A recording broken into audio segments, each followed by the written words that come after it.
आजकल के टाइम पे ना आई नो कि कंटेंट क्रिएशन इतना आसान नहीं होता where you have reached, and I know आप आगे भी बहुत ग्रो करने वाले हैं, थैंक यू। बट इसके लिए पीछे कोई कुछ एक जर्नी रही होगी आपकी, कुछ ऐसे इंसिडेंट्स भी रहे होंगे, कुछ ऐसा रहा होगा जिसने आपको इतना स्ट्रांग बनाया है। तो मुझे वो जानना है कि ऐसा क्या था जिसने आपको इतना स्ट्रांग बनाया है। तो मे बी कोई एक इंसिडेंट हो या कुछ ऐसा हो जिसने आपकी लाइफ में इतना इम्पैक्ट कर दिया हो।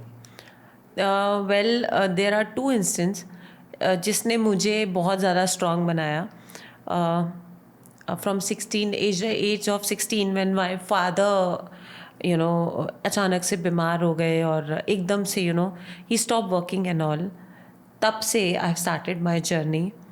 एंड बिकॉज मैं मेरे डैड के लिए हमेशा एक बेटे की तरह रही हूँ। I have 3 siblings, I mean 2 sisters and 1 brother, but मैं हमेशा उनके लिए एक बेटे की तरह रही हूँ। एंड जब वो बीमार हुए सडनली कुछ ऐसा हुआ कि I said no Ashima, now you have to stand. From the age of 16 I have done lot of things. I have been a teacher, dance teacher, school teacher, and then I worked in sometime in office, and then because starting say I want to become an actress and model, then suddenly I come to know कि नहीं मुझे अभी इसमें कुछ करना चाहिए। and then I step into from Delhi to Mumbai अकेले आना। एक ये इंस्टेंस इसने मुझे बहुत ताकत दिलवाई और बहुत सारे स्ट्रगल्स थे। और दूसरा इंस्टेंस कि मेरी मॉम अभी 1.5 years back she passed away, and she always wanted to see me. वो बहुत देखना चाहती थी मुझे सक्सेसफुल, और बहुत कहती थी कि टीवी में कब आएगी। सो जब मैंने कंटेंट क्रिएशन शुरू किया तो she was very happy, because उनकी फ्रेंड्स देखती थी, उनके सब लोग देखते थे एंड बोलते थे आपकी बेटी बहुत अच्छा कर रही है, बड़े अच्छे अच्छे वीडियोस बनाती है, बड़ी प्यारी लगती है। In fact I am the eldest man. Mummy को कहना कि आपकी बेटी तो और ज़्यादा यंग लगने लगी है, बड़ी प्यारी लगने लगी है, बड़ा अच्छा काम कर रही है। सो मम्मी को बहुत खुशी होती थी।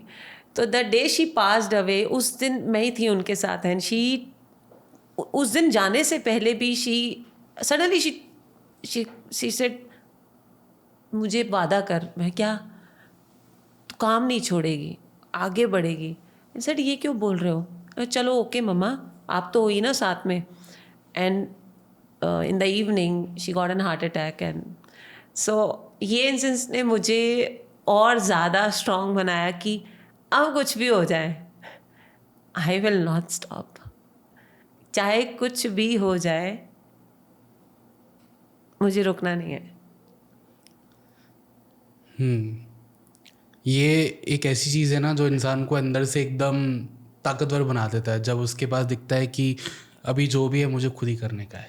देखो पता है फ्रैंकली क्या है ना, आपकी लाइफ में कोई भी रिलेशनशिप आ जाए, लेकिन माँ बाप होते हैं। करेक्ट। और जितनी खुशी ना माँ बाप को आपको सक्सेस होती है ना, आई थिंक इस दुनिया में किसी को नहीं होती, फ्रैंकली नहीं होती। मतलब आपके दोस्त, आपके रिश्तेदार, आपका बॉयफ्रेंड, आपका हस्बैंड में भी बहुत खुश होंगे, लेकिन जो माँ बाप को खुशी होती है ना, वो खुशी अलग ही होती है। और मेरे डैड वो खुशी नहीं देख पाए, और मैंने जर्नी फिर बीच में स्टॉप कर दी थी कुछ मेरी फैमिली की पर्सनल रीजंस की वजह से। And then again I started. तो my mom always used to behind me कि तू कर, तू कर, तू क्यों नहीं करती है, तू कर। एंड जब थोड़ा सा सक्सेस मिलने लगा वो भी छोड़ के चली गई। तो इट हैपेंस। ये छोटी छोटी क्लिप्स के अंदर ना आपको मैं बहुत ज्यादा इन्फॉर्मेशन दे रहा हूँ, और आपको ऐसी और क्लिप्स चाहिए तो please subscribe to be Nayab clips, क्योंकि छोटे इन्फॉर्मेशन में भी ना आपको बहुत नॉलेज मिलेगी।